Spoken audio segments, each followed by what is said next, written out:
This was a really great article that I saw on Bleacher Report last week, and it's the perfect headline. It is exactly what I hope they spent the bye week doing.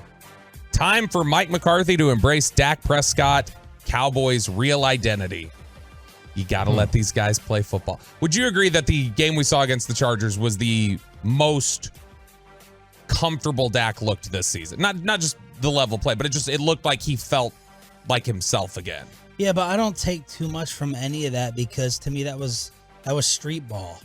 That was like backyard football. Some of their biggest plays, Dak created them solo.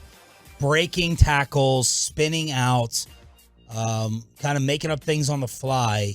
This isn't NFL blitz. I don't know how many times I have to keep saying this. You don't build an offense around that unless you want him to roll out more, which we all agree athletically he does not look the same moving and running.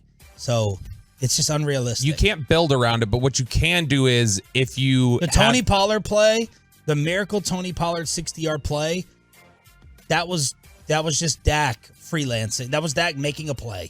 That's not Mike McCarthy drawing it up, something he can draw up. It's just I broke a tackle and I found the running back. Right. But what I'm assuming would agree with is that we hear it so often, the way that they talk about how the system is tied in together and how the scheme ties things together with the footwork and everything else, is that when you do have something that's that precise, it's naturally going to limit some of the ability to freelance because it's so dependent on you got to take your steps back and get the ball out. Regimented, yeah. And so because of that, I think that what you saw was things were a little bit looser. It felt like, I haven't looked this up, but it felt like to me he was in the gun more frequently in this game against the Chargers. And the route concepts definitely, when I went back and watched the tape, the route concepts were more aggressively downfield than they had been.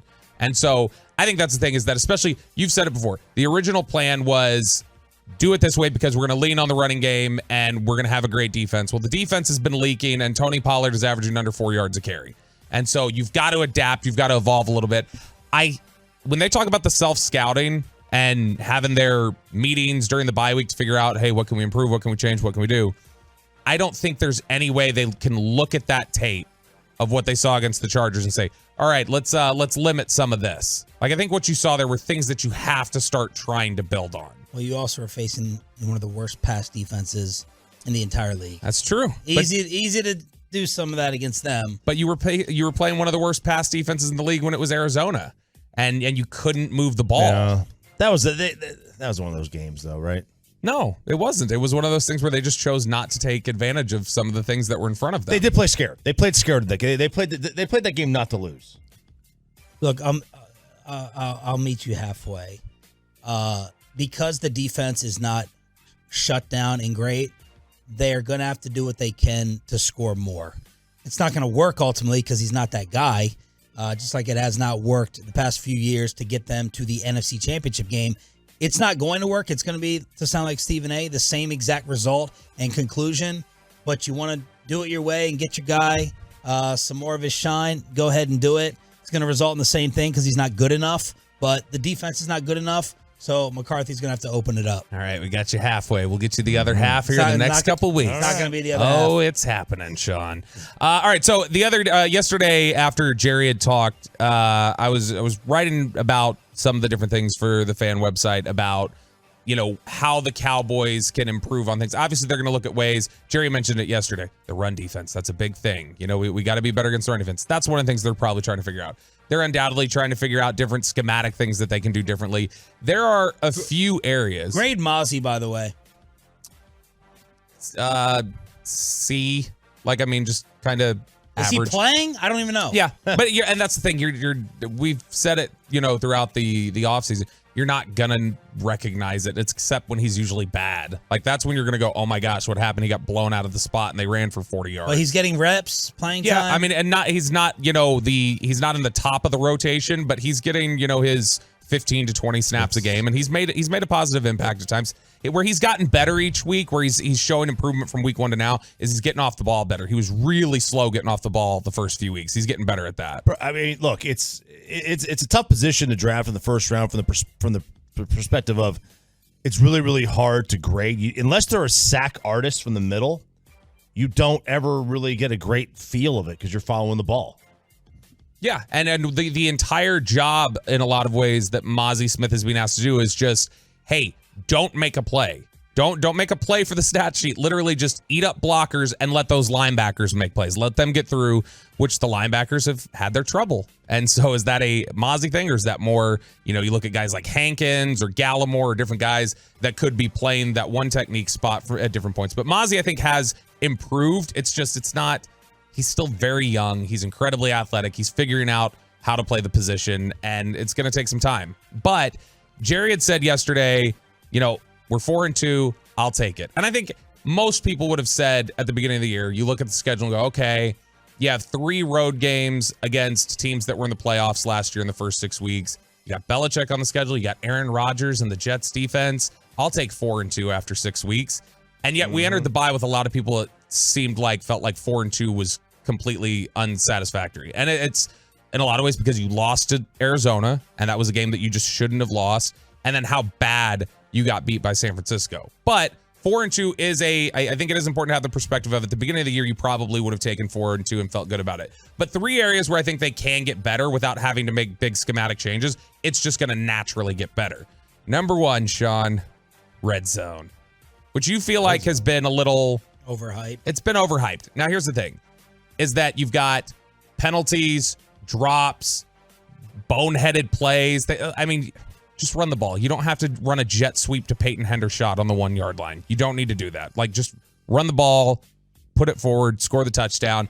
They've been, bit by little technicalities, like the CeeDee Lamb touchdown was 20 yards instead of 19. That would have contributed. Hey, it counts. It counts. They will not be the number 1 red zone team in the NFL, but they're not going to stay at 39% for the year. That's going to get better just naturally. Some of these bad luck things are going to regress to the mean. You're going to end up surpassing 50%. One of the other things here is that the tight end group is so damn young. They're so young, so inexperienced. The last 2 years when you were one of the better red zone teams, you had Dalton Schultz, who's one of the better red zone receivers in the NFL. I think he was second in the NFC over the last 2 years in red zone touchdowns. And so you're going to have those guys who, as they get experience, they're naturally going to understand how to play better in those tight spaces. That's just going to come with experience. And so I think the red zone offense will get better just naturally. Was Ferguson's concentration going to improve with this transfer? It could be. We're getting word. We talked about this last week. Haley Cavender. She announced she was going to transfer from Miami. And what it was first? And this is the basketball player. This is the Cavender twins, the basketball player. Now she's got a sister Hannah. I'll take a little sip. Now, she's not going to play. Haley wants to continue her basketball career, and her and Jake Ferguson have been linked intimately. And little birdie told me they were out around Frisco during the bye week. Oh, she just so happened to be at TCU the other day, and her dad posts on his TikTok. Boy, I don't tell you a lot. Her dad's got a TikTok saying, "So happy to see my daughter's going to continue her college basketball career." And he happened to film the video in Fort Worth at TCU. It made all the sense in the world. The moment they started dating and she said she wants to continue to play basketball, that she's going to transfer from Miami, it made 100% sense that she was coming to either SMU or TCU. Makes UNT or maybe UTA or wherever. Transfer for the boyfriend. TCU or SMU. Come on, slow down. You didn't need to throw in the other schools. That was going to be TCU Give or him SMU. love. Give it a love. Yeah, no, so I mean, yeah, that's she'll come here, she'll finish out her basketball career, and then she'll work for granddad at the boot store and get back into the family business, the Cavender boot business.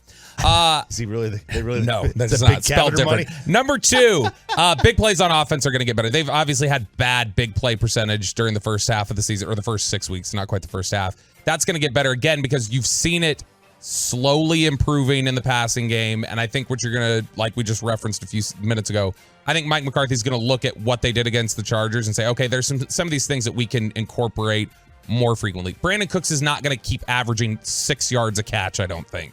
Eventually, you're going to start taking advantage of that. And I think that's naturally just going to occur. And then number 3, it's the offensive line. So the offensive line is, in football, the position where cohesion and continuity matters more than any other. Like, the reps matter because you've got to have a sense of how to do combo blocks with guys, responsibilities, communication, all that matters. this group that everybody thinks of as the first team offensive line, Tyron Smith, Tyler Biotish, Zach Martin, Terrence Steele, they've now played like 120 snaps together in 2 years. It's barely been anything. 4 weeks from now, they will be a better unit just by playing 4 more weeks together. I hope so. I would love to see their run block win rate. I would love to see that for the Cowboys, these guys up front, because the last few weeks, it's been embarrassing.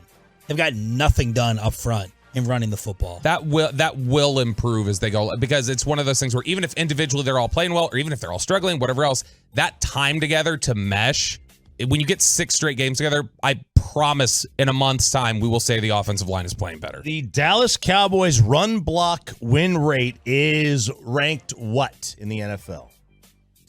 24th. 19. 6. 72%. Pass block win rate is 16th at 56%. Pass rush win rate is first at 60%.